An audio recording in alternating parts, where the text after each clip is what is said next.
Good morning, friends, and thank you for joining this conversation with TENS, the Episcopal Network for Stewardship.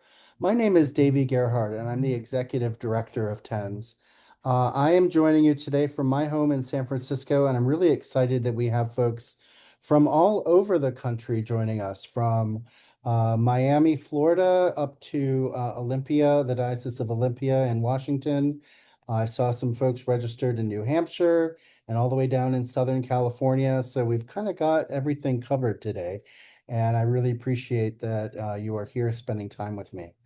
This is one in a series of webinars that TENS does throughout the year on stewardship topics to help you get a little deeper into the topic and provide ground level support in your congregations for the work that we're all doing together. So thank you very much for being here, and I really appreciate you. What we're going to be talking about today is your team. We're going to start with a little overview on what stewardship is, because it's a word that has lots of meanings and lots of uses. Some of them are helpful to us, and some of them are code. And so we're going to decode it a little bit and talk about what is stewardship. We're going to spend a lot of time on what a stewardship committee can do and should do, some of your responsibilities, and some of your opportunities. And that'll help us all as we figure out what we're doing together. We're going to talk a little bit about the jobs of various committee members. Um, like any ministry in a congregation, formation, that is educating and helping our members understand what they can be doing, help them improve, give them the tools they need, the training they need, and maybe help your groups form that community of support that they can be for each other. And that we'll talk a little bit about some theological formation and some group formation that you might do and might engage with in your congregation. And finally, we're going to end with a little goal setting, because stewardship committees just shouldn't receive their goal from the vestry, but participate in the goal setting for the campaign and for the whole ministry of stewardship. And so I want to give us some tools and some thought about that. All right, here we go. What is stewardship? I like to think of it not just as the work we do to fund the budget or a particular season in October or November where we raise money, but it is a ministry, it is a program, it is a way of living, it is a way of being in relationship. And that is something that matters to us. And so stewardship is really a relational ministry. It's how we understand that all of our gifts are able to be shared, that we have gratitude, and that leads us to generosity. One of the ways I like to describe stewardship is that our gratitude for everything that God created in the abundance of creation in the universe has been given to us. And that gratitude that we feel for that abundance leads us to respond with generosity. Generosity, gratitude, and abundance are all linked, and how we engage with stewardship. It doesn't just come from our finance committee or our vestry telling us that we need to raise money, but this is also about how we apply all of our resources to the mission of the church. And that's what I want to talk about now. The three R's: relationships, resources, and responses. For years, and it's still helpful, you'll probably hear me say it at least once today. We've talked about time, talent, and treasure as the three-legged stool of stewardship. We have a W one as well: wealth, works, and wisdom. These are the things that we share in community, and that's great. We have another one to toss out today, and that's relationships, resources, and responses. The understanding here being that stewardship is a relational ministry. It's about storytelling, it's about supporting each other, it's about relating to all of creation, and most specifically, relating what we do in church, hearing the gospel and receiving the communion and the way of being in community and how we share that then with our neighbors who need that life-giving, affirming work of the Spirit. So relationships we express in all kinds of ways, in the way that we love each other and forgive each other, the way we listen to each other, the way we are kind and gentle to each other, also the way we teach and nurture each other. It's of course in giving and receiving, it's in learning and it's in caring, it's in finding that heart of service and servant leadership that that is so important in relationships. And there are many more attributes you could add to this list. But what's important here is to say that these are all ways that we engage with each other in church, outside church, with our community, with our family, maybe even with our inner selves. We do all of these things, and they're all a part of the stewardship bundle. Resources. I like to say anything that is a noun has been created by God and given to us to use for ministry. And we can convert anything into a tool or a resource or an opportunity to provide service or care or fill a need for our neighbors or for our churches, for our families and friends. Everything is a resource. We use a lot of our own tradition and scripture and storytelling in church because as God's people have wrestled with community for millennia, they have discovered all of the richness of relationship, of story, of ways to pass on knowledge. We have a book of it, but we also have all the stories that go around and how we tell those stories and how we communicate. We don't just share our checks or our cash with church.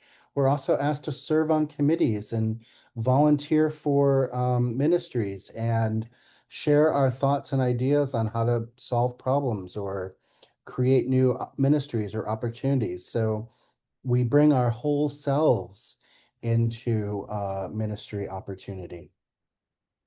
Many years ago, a good friend of mine and mentor in stewardship, the now retired Bishop of Olympia, his name is Greg Rickel. I think he's down in Miami now.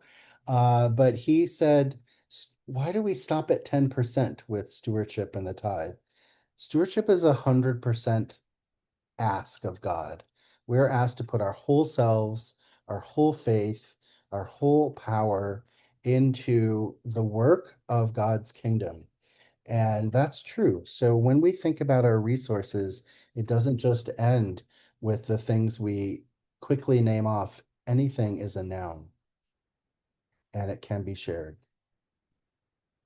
And then how do we respond? So just because we have things and because we're in relationship with each other doesn't mean we're all going to respond the same way. And our response is then that action piece that we get to do. So we respond by making a gift, by volunteering, by signing up for something, by thinking about our estate plans and how we want the church to survive and succeed in the future by making some sort of commitment, either short or long term, to the church and how we are going to fill its ministry goals and mission in the field.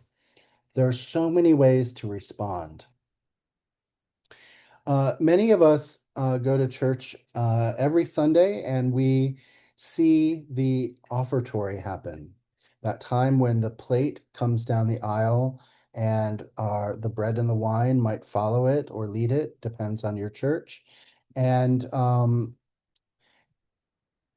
some congregations really emphasize that moment. Maybe they stand and sing the doxology together, or maybe there's a big procession with candles, and we love processions in the church.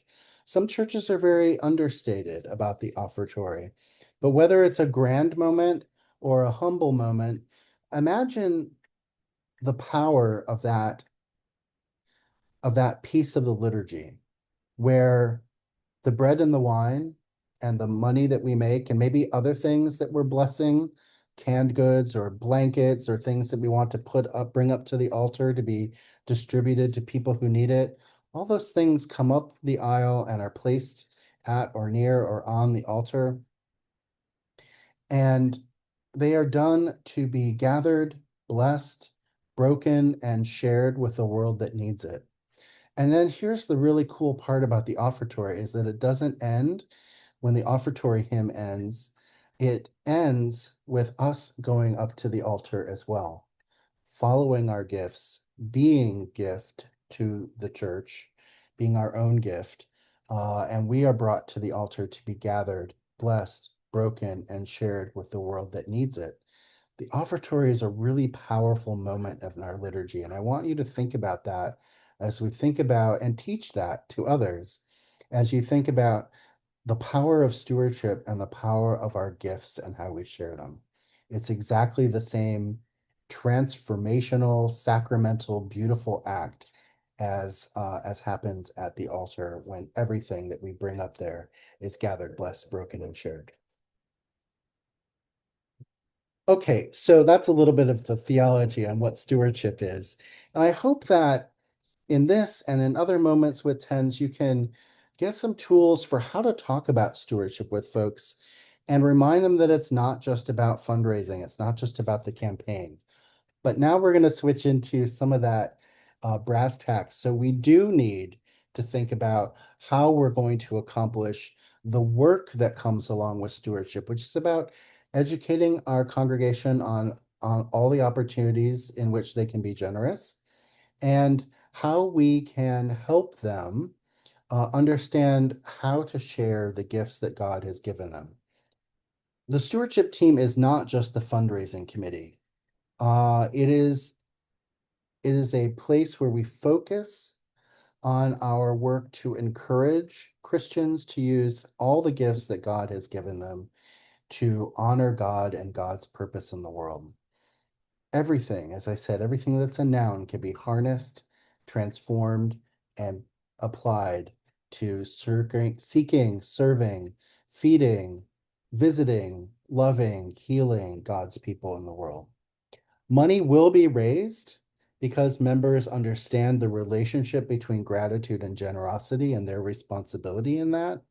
But the role of stewardship is to heighten the awareness of how we are blessed and how we are called to use that blessing to help God's people. Your campaign team is your practical team communicating the theme or the opportunity to learn. Maybe you use the TENS model, and we have a model for you every year that has a theme and resources around it. Or maybe you create one. Maybe that's part of the work of your stewardship team where you think about a hook to hang your campaign or your messaging on. Whatever it is, you get behind that theme and teach that theme. And it doesn't just have to happen in October. It can happen in April and in August and throughout the year as we are doing this work. So you are tasked with creating materials, your case for support, and that's, that brochure or that document or that one-page description of how you raise money and how it goes out into the world, how you seek volunteers and how they spend their time, how you have committees to fill and how people can engage with that work. The role of the stewardship team is to work with the treasurer and the communication team and the church leaders to make sure we're all aligned in messaging. It only takes one person to not be in alignment about stewardship and the goal and the theme and the idea and the enthusiasm to sort of start dragging that or inviting other people into dismissing stewardship as this very serious, very important ministry that we are tasked with doing in our congregations, invited into doing in our congregations. So make certain that everyone's on the same page and that you're providing some announcements that can be put into the newsletter or the bulletin throughout the year. Help your communications team get the message out about what your theme is and how people can engage. And of course, our role in the stewardship committee is to plan a campaign, to pick a model. And there's so many models out there to pick. You can do letters, and you can do dinner churches, and you can do face-to-face canvassing, and you can do small group meetings, and you can do any combination of those. TENS has lots of resources and lots of guidance on that, but you also find that in lots of the shared wisdom of our church. So pick your model. What's it going to be? Get behind it, know how to teach it, know how to roll it out, and have a plan on how you're going to make sure everybody gets thanked and everybody has a follow-up opportunity. How are you going to finish the campaign? If you're doing a kickoff or an in gathering or both, those are great events. Make sure you have someone there who can plan a party, who knows how to make that happen. And it's not just a party in the parish hall, but it's a party upstairs in the sanctuary as well. So think about the liturgical pieces of how we kick something off and how we gather something in. What does that look like? And how do we do that? We're going to have some tools for you today and on our website to help you with that. Stewardship campaign or your generosity team or your, uh, I've heard all kinds of different titles for what this committee is. And that's great. Whatever works for you works for you. But the very important thing that I want to stress there is that this is a serious ministry. It's a program as serious as our Bible study or our youth and family formation, as any ministry in the church, because it's helping people form themselves theologically to become aware of all the gifts they have and how we share them. And so to take that invitation seriously, we should invite and recruit people into stewardship committee. We're going to talk in the next few slides about the kinds of people who might be best to serve on a committee and how to approach them. But the very important thing to know up front is that you should engage this work seriously.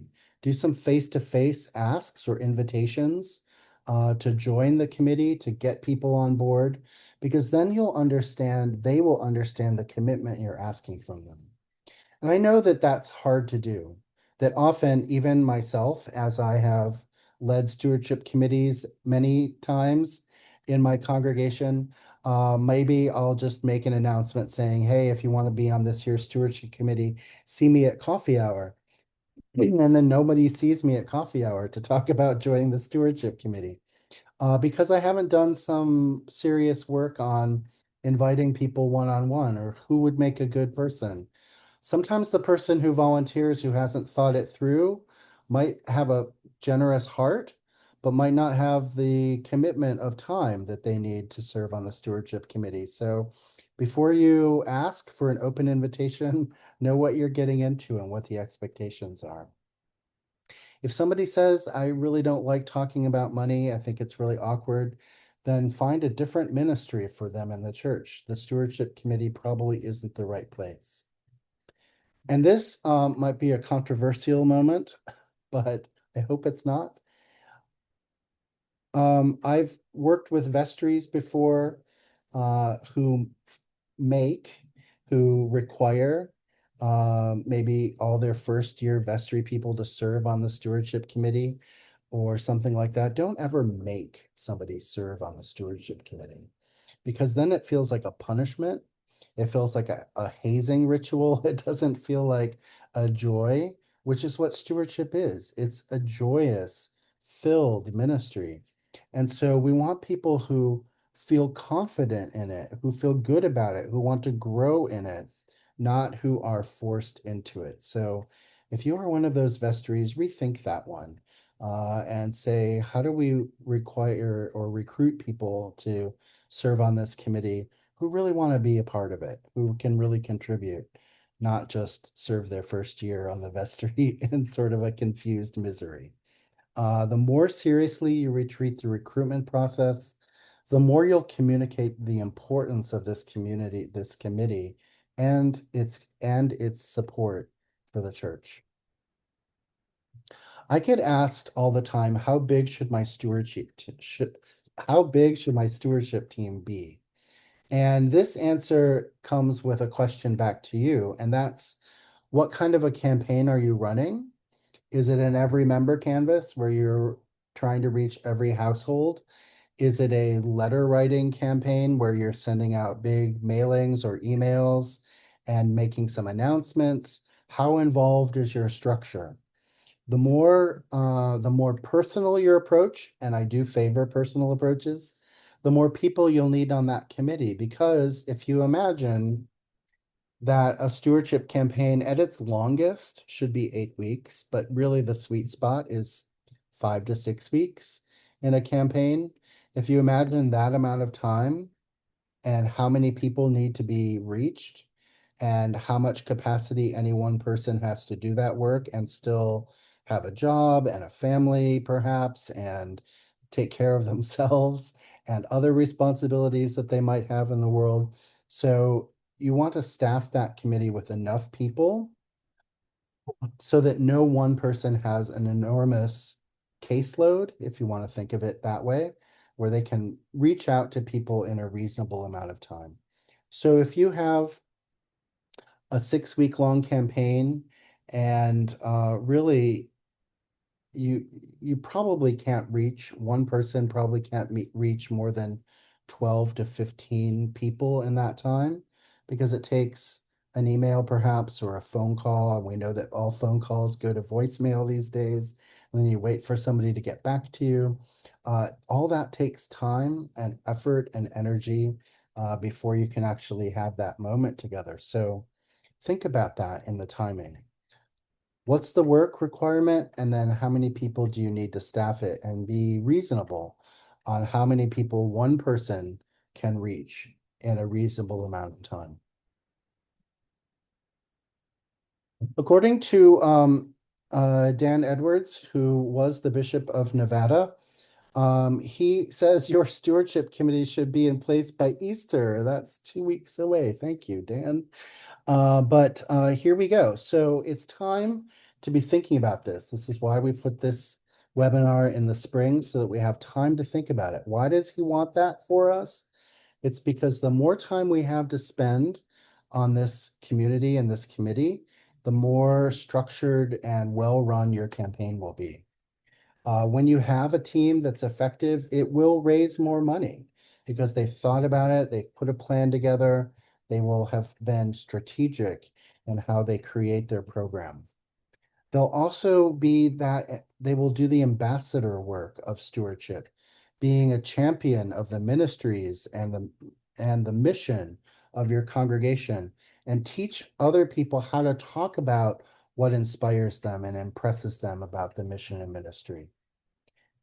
Uh, Stewardship is a chance for the members themselves to form a deeper relationship. And we know that that happens in all kinds of small groups in church, right? If you've ever done Education for Ministry, EFM, or Stephen Ministry, or had a men's or a women's retreat, or a Bible study group, or a long running book club, or a knitting group that meets every Friday night, or whatever it is, you'll see that those people have community within community.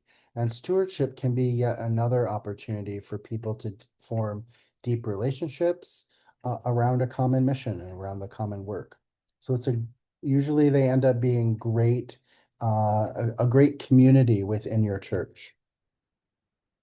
And your members of your stewardship committee will spread the spirituality of grateful generosity. They will be overflowing with that message that everything comes from God, and that we can take everything that God has given us and convert it, transform it into opportunity for mission and ministry. Some other things we want to think about on folks who might join our stewardship committee. You want people who are good with other people. I'm an introvert, so that means that I need my social battery drains quickly and I need some alone time after I've been in a group. But that doesn't mean I'm bad with people, right? I can engage, I can make small talk, I can be smiling with my friends and with my members of a church. But if there are people who are really shy people who just don't really hang out well with people. They have other skills and other ways to give to the church. Maybe the stewardship committee isn't a part of it because of that relational piece of stewardship. Stewardship is not just strategy, and it's not just implementation, but it's also relational. So you want folks who have deep friend groups in the church, who are good with people. You want folks that are diverse and representing the congregation itself. For congregations that have like an early service and a later service, if your whole stewardship committee is made up of people from only one service and not from the other, you're missing that kind of how do we connect with those other people? Or maybe, if you're missing someone who doesn't represent sort of the demographics, age or identity or other things that are happening in your congregation, imagine recruiting for that kind of diversity as well. You want natural leaders. This doesn't mean that your senior warden or your junior warden should be on your stewardship committee. In fact, they shouldn't. They have other work to do that's really important. But you want people who are natural leaders or have already been identified in the congregation as some kind of a leader. This is because they know how to build a team and they know how to bring people around them. They love the congregation. Maybe they love the mission. They've supported it for a long time. These are people who are great ambassadors, who love to talk about their church, who love to talk about why they belong to the church and the great community that they found there. You want folks who have a real heart for stewardship. Not everybody is born to raise money. It's a difficult skill. It's awkward. You're asking people to share something that they've been working hard to gather. And so not everybody wants to do that work. So find people that have that natural connection between what we have been given and what we can give. You want people who can peer to peer ask people to share and join them in making a gift. Okay, here are a few other things to think about when creating your team. You want folks who have some real organizational skills. I always say if you want something done, ask a busy person to do it because it shows that they know how to have a good calendar and take care of business. And I usually trust those people to be able to staff a committee or run something. So especially your chair needs to be the kind of person who can make a list and hold people accountable and bring people together and and run an organization. People with credibility. We all know that there are those people in our congregation who, when they say something, everybody stops and leans in and listens a little more closely because either they have the wisdom and experience of that congregation and people just listen to them. They have a credibility in the congregation. You always ask them before you start a big project, how is this going to go? That's a good person to serve on a stewardship committee because they bring that seriousness, that trust along with it. You're asking people again to share their the things that they hold most dear, their money, their time, and the skills that they've worked hard to acquire through education and life experience. So you want somebody who can credibly, trustworthily ask for that. Um, you want people who have the time both to serve during your campaign season, whatever that is, however long it goes, and people throughout the year who can help you keep milestones and keep the projects going along. Somebody who says, I'd love to serve on the stewardship committee, but I travel all the time for work, or I'm going to be away for the entire month of October, that might not be the right person to serve on your stewardship committee, not because they don't have all these other skills, but because what they're missing is time. And so you don't want people to feel mismatched or pushed or pressured or always be wondering why aren't they able to show up at this meeting or do this piece of work that's really important. So people with time. And finally, you want people who can make their own gift. And again, this might be a controversial statement, but the very first gift that should come in for your stewardship campaign every year should be from the stewardship committee members, from the clergy, from the vestry, from the finance committee. So your whole leadership team should be making their first gifts. Ideally, even before the campaign has started, the week before it's launched, all those gifts should be accounted for. Those pledges should be made because then on day one, you can do two things. You can say, we have 100% participation from our leadership in the campaign. That's great. Everyone's on board. All full alignment. We are behind this. And the second thing is that it makes your canvassers, the people who are out there asking people to join them, to be able to say authentically, will you join me in making a gift? So if somebody says, I can't make a gift this year, but I want to serve on the stewardship committee, then you say, let's work on how you can start making your gift, and we'll find a way to slot you into this ministry another time or in a different way. And that's not to say they have to make the largest gift. I mean, a penny is a gift, right? And but if they can't commit that or won't commit that, then they're probably the wrong people to serve on a committee that is about this ministry. That's not to punish them, it's just to say, you can't say, will you join me if you haven't done it yourself?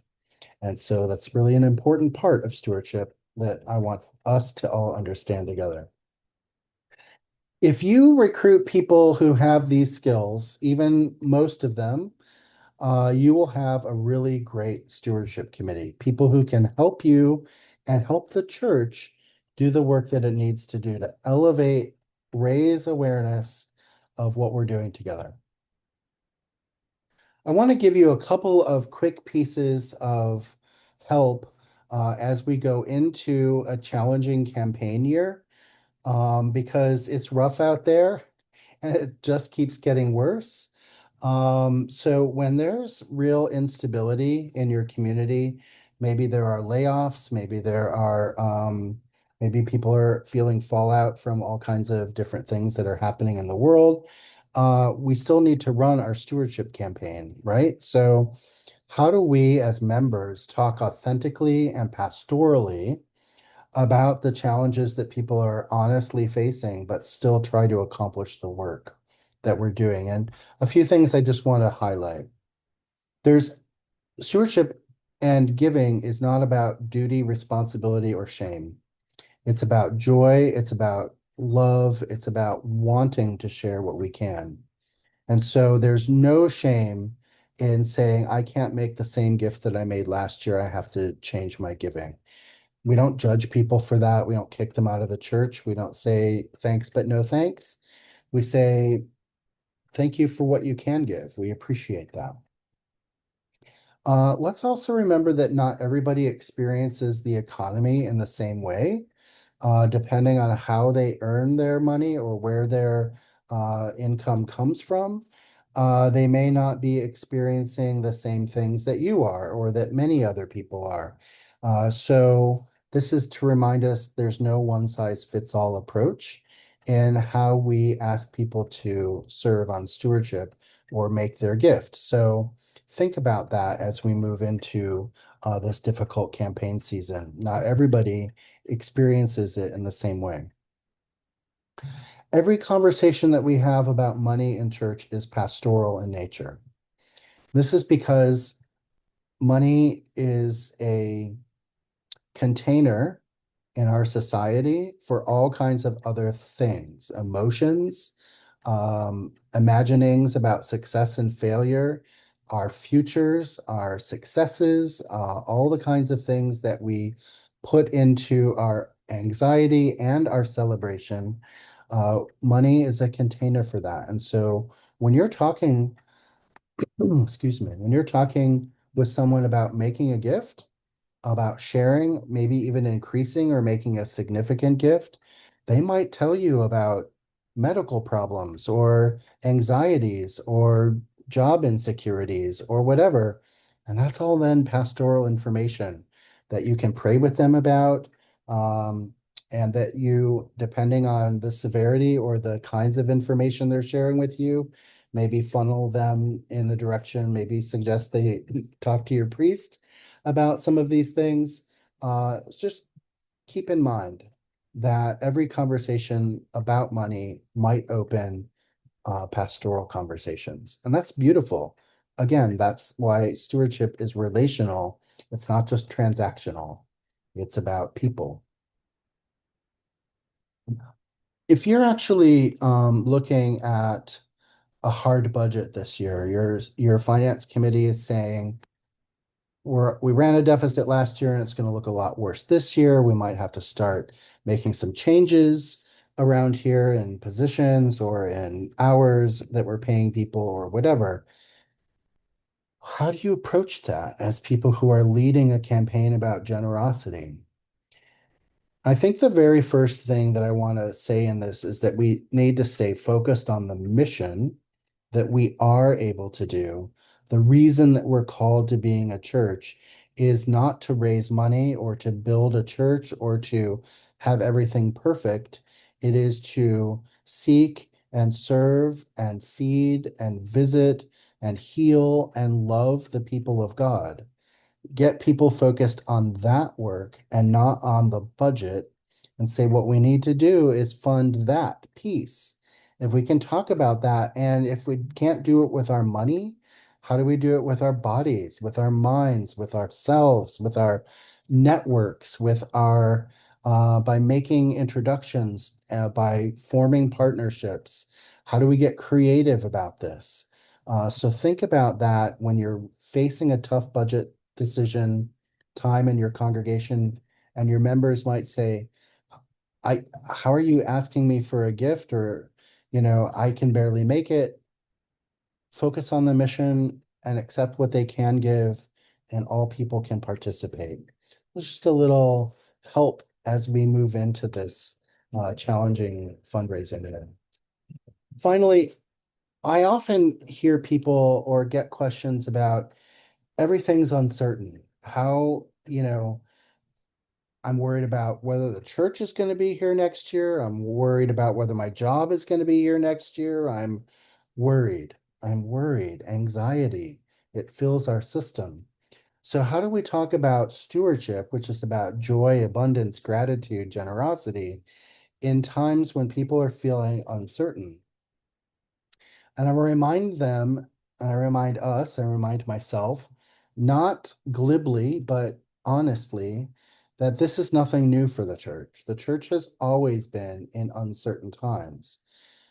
Jesus gave us a resilient church that's filled with members full of experience in life and deeply networked so that we can rise above and press through uncertainty and adapt. The church has changed and adapted and grown and recreated itself through millennia as we have moved through all kinds of things together, not just political upheavals and social upheavals, but changes in society and calamities, right? So the church has always been there. It's a constant. It's not going anywhere. And so, how do we talk to people about that, reminding them that it's our Christian hope, that we really do believe that there is a path through all of this, and that our work, our mission, is what is constant, and that's what's keeping us focused. That's where we're at. That's why we're asking people to share abundantly as they can. I hope that with a couple of these reminders, and this won't be the last time if you follow TENS this year, that we talk about some of the challenges that are coming up, and reminding you to just stay with the mission. Help people focus on that and talk about that. It's not to hide the fact that things are difficult. It's to say that God doesn't stop asking us to serve just because the times are tough. The church still needs to work because our neighbors need more from us. The world needs more from us when there's less to go around in the system. So think about how your church and how your members can serve those needs, even in ways that are new to them. Thank you for the question, Ray. Can you talk a little bit about stewardship in a very small congregation? Almost everyone that attends weekly is already on multiple committees. I know that one. I belong to a small congregation myself. And yeah, I mean, there are a couple of us who wear different hats. And so, again, church is not about burnout, although it asks a lot of those people who continue to say yes. We need to find some ways, healthy ways, to help people volunteer appropriately and get the most out of that experience of volunteering. If it becomes something that is life-giving, then it's time well spent. If it feels like it's a drain, then they get burnt out. They feel like, why am I doing this? I'm not appreciated, perhaps. So I really appreciate your question.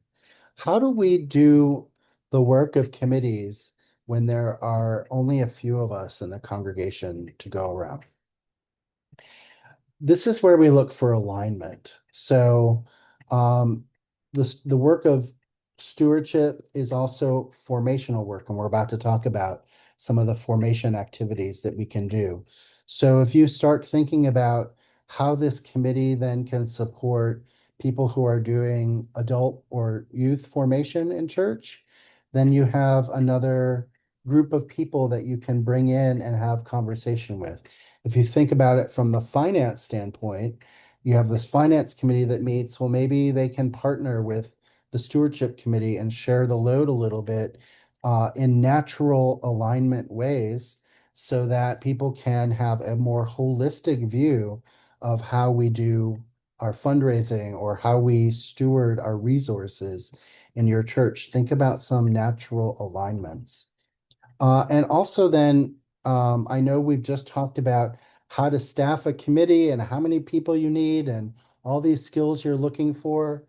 Well, some people hold multiple skills. That's good. They tick off three boxes instead of just one. Look for those people. Hmm. And also, um, then, be real about what you can accomplish with the number of people. Because here's what doesn't change: how our neighbors need us.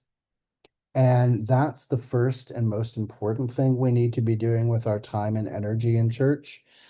Because if it, committees and volunteering will sap the energy out of us if we're not able to focus on the mission, on why we're called to be there, right? So think about that and resize your committees appropriately and also take some of the work back, right? So if your stewardship committee is only three people, you might not have a one-on-one kind of campaign. You might be doing a letter writing campaign or making announcements in church or having other ways. So size your campaign appropriately so that it can accomplish the goal of forming relationships, helping people respond with generosity, and transform all their resources into ministry. Don't just try to keep committee structure for the sake of committee structure because it will burn us out. And I know that.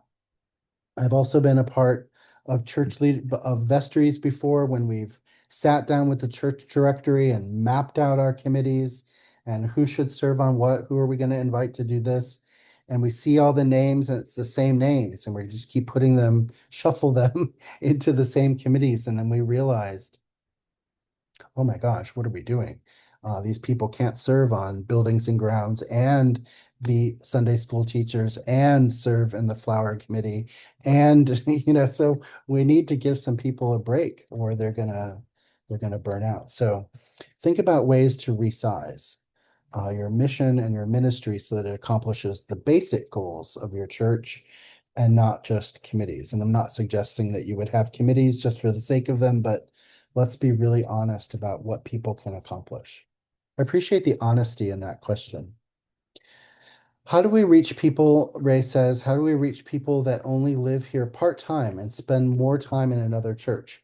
So I'm guessing maybe you have a seasonal congregation is in this that so folks might come in the summer and be gone in the winter or something like that. Um, and I think that, yeah, I think that, um, when people come into our church, we never know how long they're going to be there. Are they going to be lifetime members? Are they going to come for a few Sundays?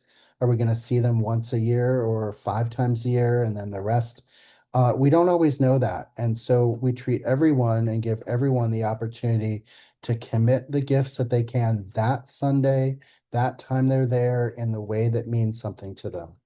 So if you begin finding a pattern, you have snowbirds or you have whichever way the snow flies, if people are coming to it or going away from it. We have seasonal congregations on both ends in the church. Uh, think about how you bring people into that moment that they're there. And so if they're a core group of folks who come for the summer and you don't see them the rest of the year, then during the summer, make sure you're reaching out to them, giving them mission opportunities for the church. Can you volunteer? I know you're on vacation. This is your vacation place. But we do have an opportunity next week to do this. Bring them in a little bit to the work you're doing and don't let the opportunity to ask them for a commitment beyond what they might put in the plate, a commitment to your budget because they are there. This place means something to them. They come back every year. And just because they're outside of your stewardship or your pledge season, don't neglect giving them a pledge form and saying, will you make a gift? Or can you make a gift now for your summertime here to support the ministry of this area? So, two things, Ray, in that. Give them a volunteer opportunity right now that they can do and focus on making a gift right now or becoming a sustaining member because they can pay a pledge from wherever they are. Thank goodness for technology. And if they want to make a small pledge or a meaningful pledge to your congregation, do that. What we don't do is just say, see you next year. Thanks for coming. So make sure that you find a way to make them a part of your permanent congregation, even if they're only seasonal. Thank you. And that's a great problem to have. I love that in our congregations. Okay, I want to talk about two opportunities for formation that you can do. And what I mean by formation is this is of your group itself. So you want your own group to be able to be trusting of each other, to work with each other, and to be able to get through that work. And one of the tools that TENS has is called the Money Autobiography. It's a it's a small group formation tool that you can use to kind of power through and answer questions about your own relationship to money and the acquisition of money. It asks some questions about how was this in your past and where did you learn about money or what was the scariest moment, the best moment, it's pretty deep and can have some vulnerability in it. But again, that's what you want your group to form and think about as you are creating that team that will support each other and do this beautiful ministry.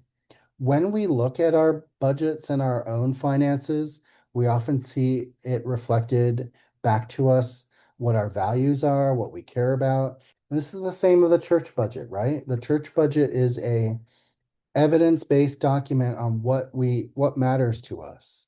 What are we funding? What are we doing? Where do we put our gifts from God? And when you can look at a budget and see that there's service in it, that there's mission in it, when you can look at your own budget and see that mirror held up to you and you see giving and sharing, not just spending and saving, how do you respond to that? And how should you respond to that? And are there opportunities for growth? You can use this as a tool in your small group formation, and you can find it for free on our website. I'll share the link when I share everything with you later today, that you can download it and kind of make this tool your own. You don't have to do every question. Some of them are way deeper. Some of them are right up at the surface and easier to answer. Focus on the things that make sense for you. But what I'm asking you to do in this is to do some theological formation work in your committee so that then you can have your own talking language about how to go back out into your community and talk about abundance and generosity and our own stuff about money. This tool also helps you when people come to you and vent their own money concerns. It gives you some tools to help you respond to them or know where they're coming from. Um, Another thing that I like to think about is our own baptismal covenant, right? This is a document, a promise, a series of promises that we make, and that we make them throughout the year. And so it comes back to us. And so, how can you use our very core statement of faith, our core document of identity here, and say, how can we use this in a stewardship way to do some formation in language that makes sense to us as committee members, as Episcopalians, and how can we do this? So maybe do maybe do a Bible study on one of the parables about money and possessions. Do you know that 40% of the parables, 16 out of 40, are about money, stuff, things, and attachments? Jesus spent a lot of time talking about money because it comes up a lot in our lives, because it's a trap, because it's an opportunity, it's also something that gets in the way of doing mission work. So there are lots of parables and lots of teachings in the scriptures about it. We have on our website an entire Lectio Divina, a little Bible study, and about 20 different scriptures that you could use to do some work on that theological work in your church or in your committee.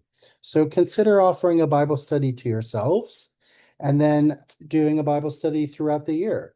Invite other members to it and have a little conversation.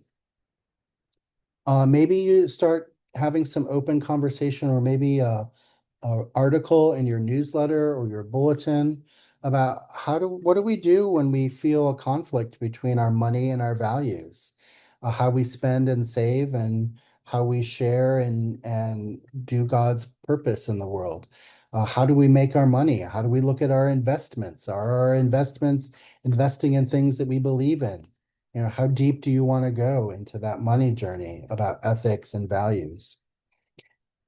Uh, when we talk about proclaiming the good news, people who are generous givers are often our best evangelists about why we do mission, why they love the church, what matters to them in the world, the goodness that they see in the community. So when you find someone in your congregation, or maybe it's you yourself, who gives generously and frequently and consistently, you are a good evangelist. You can tell people why this matters to you, why you have a stake in this, and what you're doing with it. Always go back to the mission. When we think about seeking and serving Christ in all people, how do you do those core things that Jesus taught us to do? To seek, to serve, to save, to heal, to visit, to feed, and to love our neighbors. That's what Jesus consistently taught us in his message. How is your church doing that? How do you tell the story of how your church is doing that?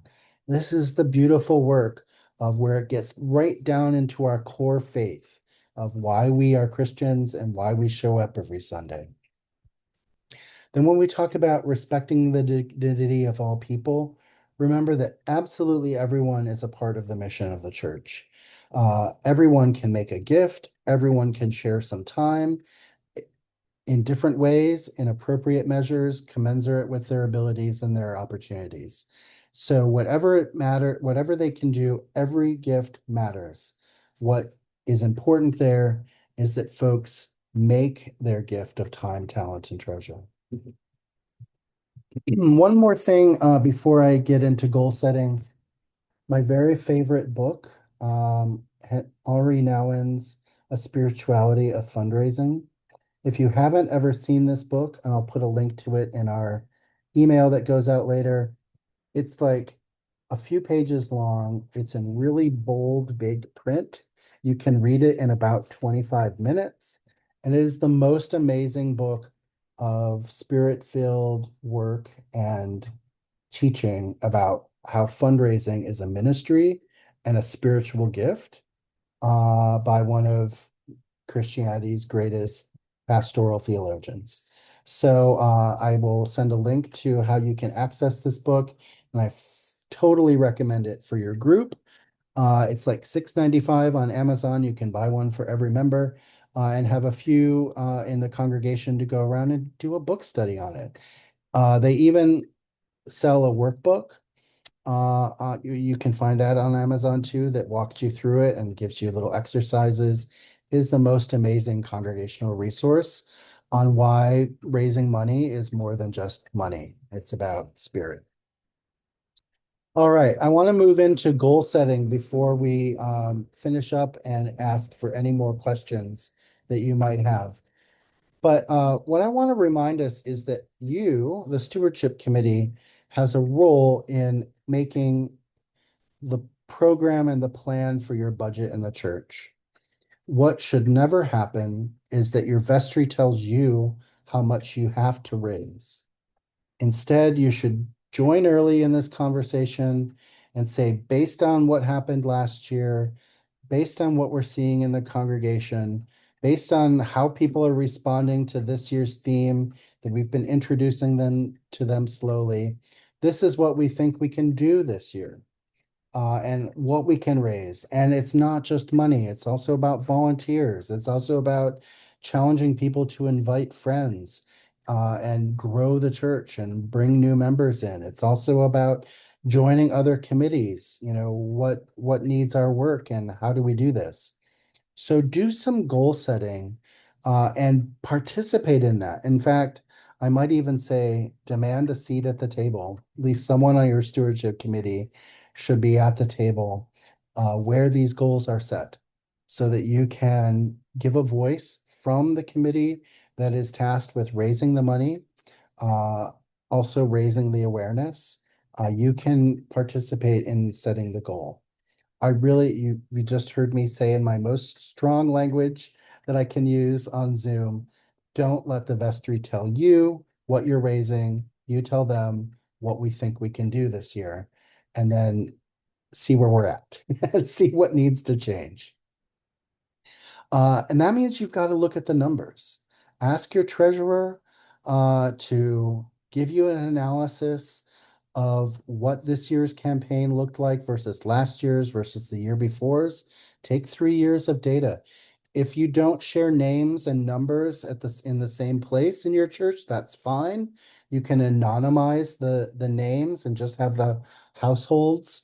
You know, we saw this many households increase their giving, this many households stay the same, this many households decrease. This is the range in which they increased.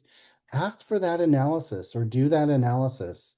And if you need questions about how or have questions about how to do that, TENS has an entire toolkit in in our resource library about how you can evaluate last year's pledge campaign and plan for this year's. And so I'll share that with you as well. Just a little bit of math and a couple of graphs, and you can start to see what you should help plan for next year.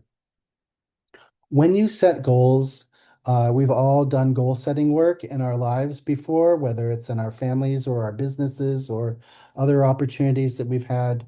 Um, and you know, they should be achievable, but and aspirational. So you want to move beyond just the low hanging fruit and maybe aspire to a little bit more, but something that's actually grounded in reality. We can do this. We can make this happen. So make sure that that's something that we are doing. Um, you can make some goals around that too. Like we want 50% of people to increase their gift from last year. And that's by $1. It doesn't mean by, you know, it's like whatever that win is, take it. We want people to increase their giving. Or maybe we want 5 new gifts. 5 people who have never made a pledge will make a pledge this year, or make their first gift. Um, those are some goals you can set that don't necessarily have to do with the amount of money, but are about participation. which is as important a metric. And that's another metric we should be looking at, right? We want 100% participation from our church in the stewardship campaign in some way. They can't just ignore you. They have to say something. So we want people to participate, and we are going to keep offering them that. I have a little bit more to say on that, which is that if people don't want to pledge, and if that's the only ask you have for them, then you need to find some other ways that they can make a gift, a one-time gift, a check that they write. Uh, Maybe they want to start, do some appreciated stock. Maybe they want to give from their retirement assets. Give them many opportunities to make a gift in different ways. That if they're saying no, they don't want to pledge, that's fine. They can make a gift that's meaningful to them in a way that's meaningful to them. Offer that opportunity. Just don't let them walk away because they don't want to make a pledge. A few more thoughts about goals. Not all of them need to be about money. Think about the other things that we want people to do, committees that need some attention, ideas that we need to solicit.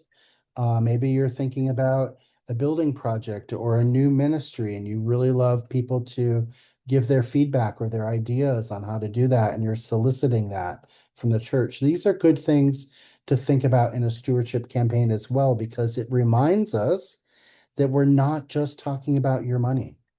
We're talking about all the ways you can give to your church this year.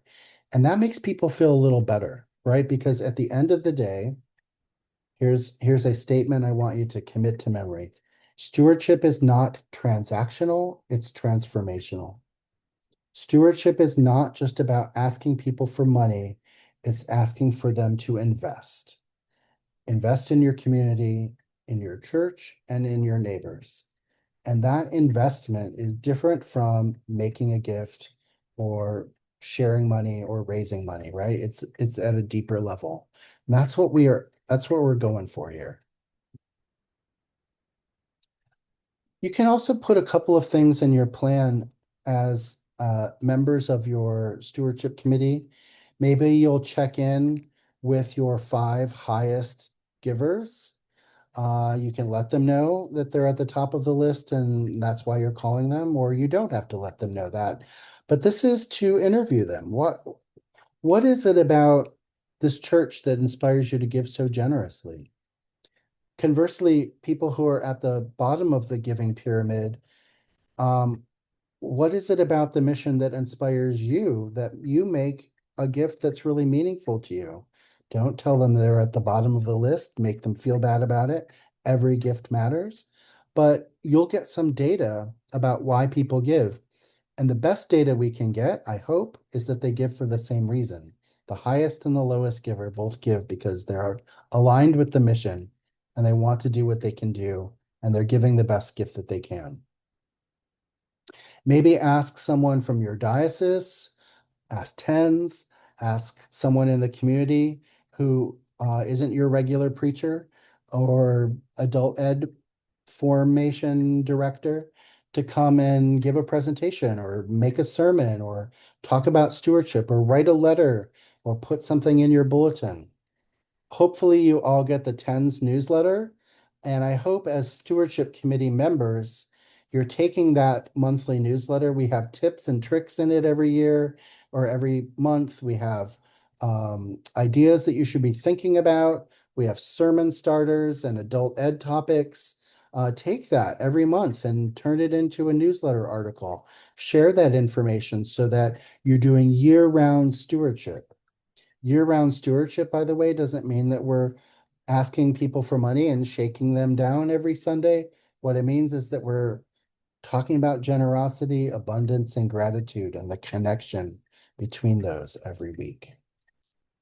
Maybe you do a book study this year. Maybe you commit to doing that. Maybe you commit to putting out pledge reminders and statements quarterly instead of just once a year or when the treasurer can get around to it. These are really important documents that talk about both about our how transparent we are, and also give people a snapshot into where they are with the commitment they made. Are you on track? Are you behind? And it's an opportunity for people to catch up or to renegotiate. Maybe something's happened to them since they made that pledge and they need to call the church office. And again, there's no shame in making a change from what you committed to if you have a life circumstance that has intervened. I want to finish up before we get into questions by telling you about this year's theme. And as you know, TENS offers a new theme each year. This year we're doing Plenty Good Room, or if you are using it in Spanish, Invitados a la Mesa. And what this is a call to remember that there's always room at God's table.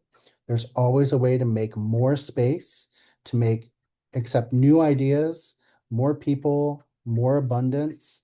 And that's how it works. We don't cap the limit. We find a way, you know, there's that beautiful parable of even having to cut open the roof to let people in to see what's going on and to share it, or climbing up in a tree to see Jesus because you can't get over the crowd, right? God finds ways for us to make room for people. And that's what this year's pledge campaign theme is about. You can always use other years' themes as well. And I want to remind you that we offer them all and they're all on our website. So if this year's theme works for you and we have the art and the logos and all the materials, great. If last year's theme or the theme 5 years ago still resonates with you, use it. What I ask is that you shake it up pretty frequently, that you don't use the same theme every year, and that you give people an opportunity to see and experience abundance in a new way. This year's password, which I'll put into the email as well, but if you haven't learned it yet, and you probably have figured out by now that whatever Bible passage we hang our theme on is also then the password. That's our super secret password there. So Matthew 22:4. That's one word, no spaces, case sensitive. That's our password for this year.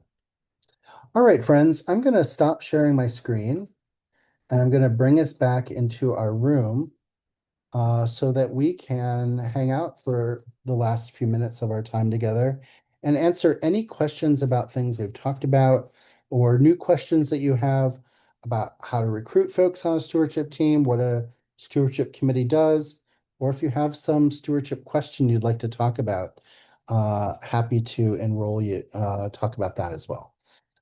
The floor is all yours. I'm going to stop talking for a minute and take a drink of water.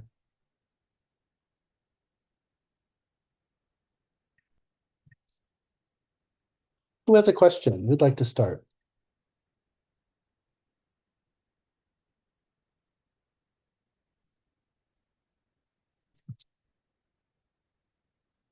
Mario puts in the chat, you briefly mentioned potentially larger campaign beyond the annual pledge drive. Oh, like a capital campaign. Yeah.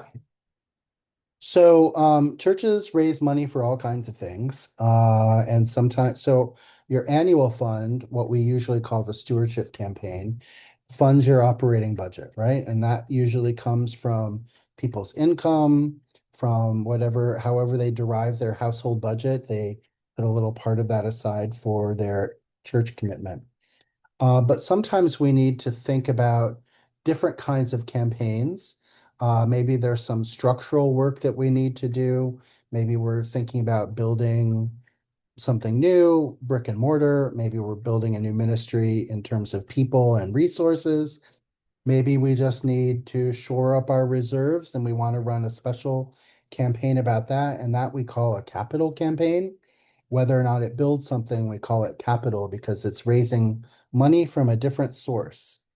And what's important to think about when you're doing extra fundraising is that you don't want people to stop making their annual gift at its best level to make a gift to something else. Because your annual budget, your annual campaign is what funds your budget, what funds the basic work of your church and ministry. Capital gifts, building something new, starting a new ministry, Those are gifts that come out of people's even more abundance and are separate from the annual kind of gift that you do. And they need a little bit of a different process where you can combine sometimes and ask for capital and annual. There are some ways that I could or other folks could help you think through that, given time and specifics on your particular case.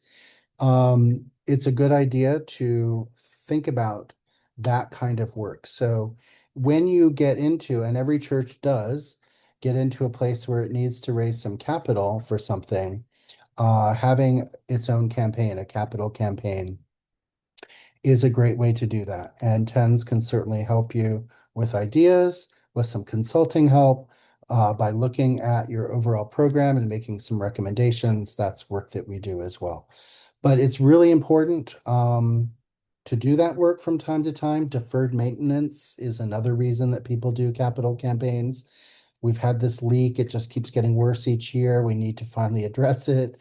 Or I can't tell you how many conversations I have with folks who are like, our boiler is on its last legs and has been for the past years. We need to finally do something about it. And boilers, HVAC is expensive. So great question.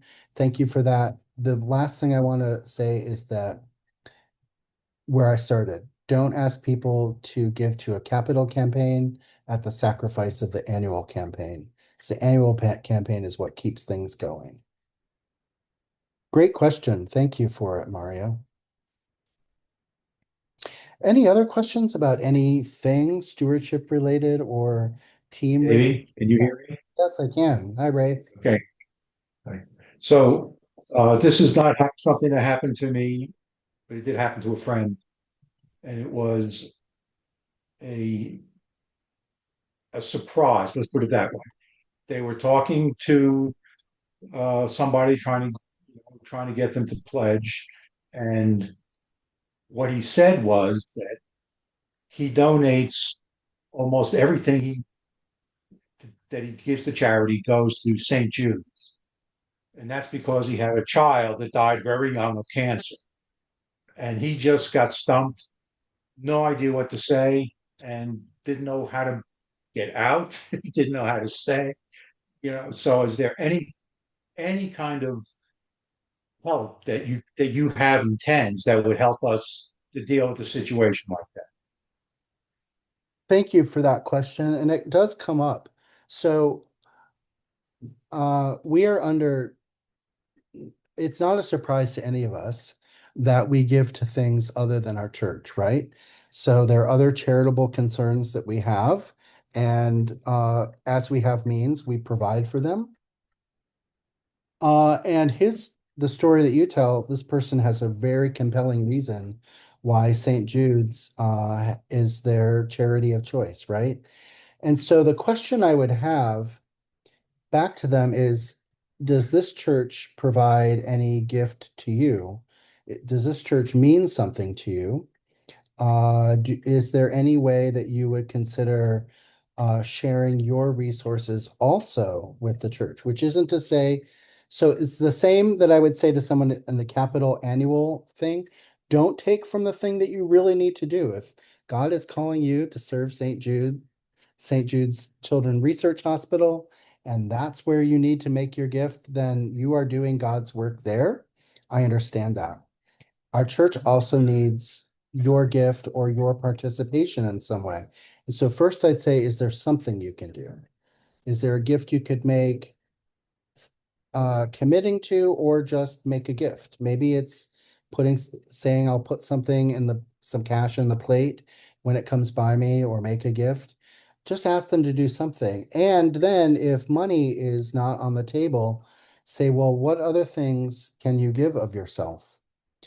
We are called to give in so many ways.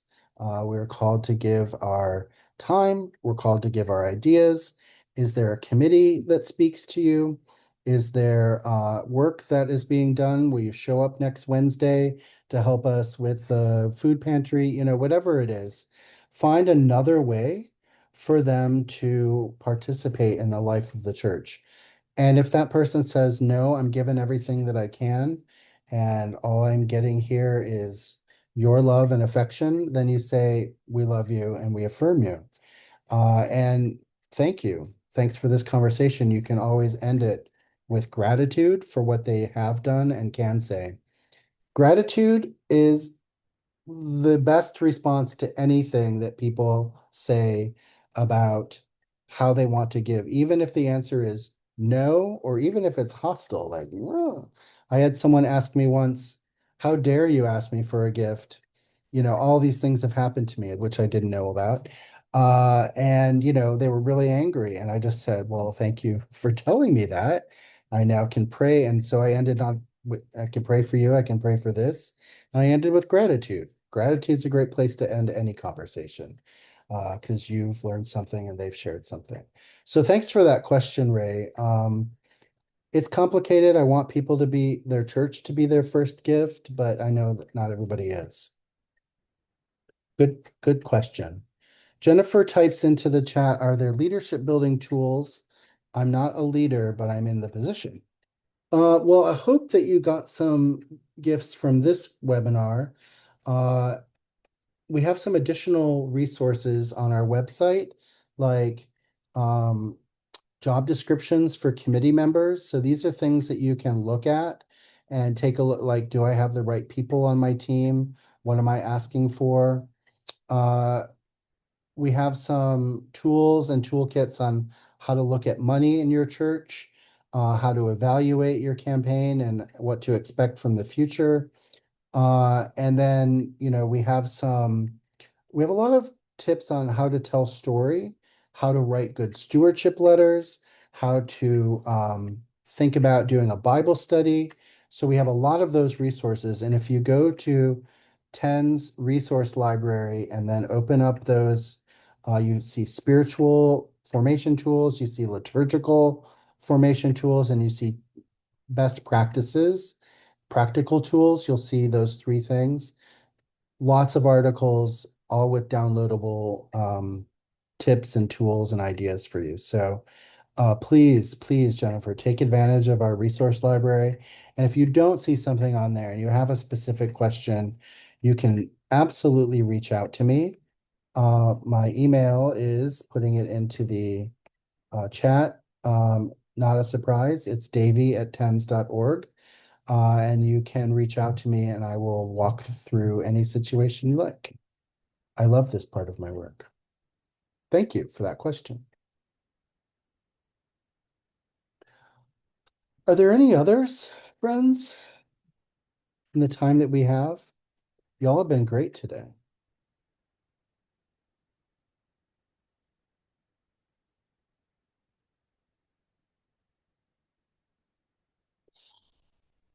I hope that you have learned today that the Stewardship Committee is a really important ministry of your church. And I want to end by saying thank you. As I say, gratitude is a great way to end any conversation. Um, it is not everybody's favorite thing to do, and we're not all called to it, but you are. And the church couldn't do what it does without you doing what you do. And I want you to remember that and hold that in a loving place, not as a burden, but as a place of love, because your church needs you. You are rising to the occasion. It's not always a thankful job in church. People don't always greet us. Oh, it's the stewardship committee. We love you. It's those people who ask me for money. But you're doing more than that. You're sharing with them ways that they can engage with their baptismal covenant, the mission that they signed up for, the thing that they come to church to do. And so hold that tenderly and thank you. The Episcopal Church thanks you, your church thanks you. And even if they don't say those words to you, they thank you for what you're doing. So I appreciate you. You have a kindred community here at TENS. So come find us and we'll help you with whatever you're going through. All right, friends. Sounds like we're done, right? Any more questions?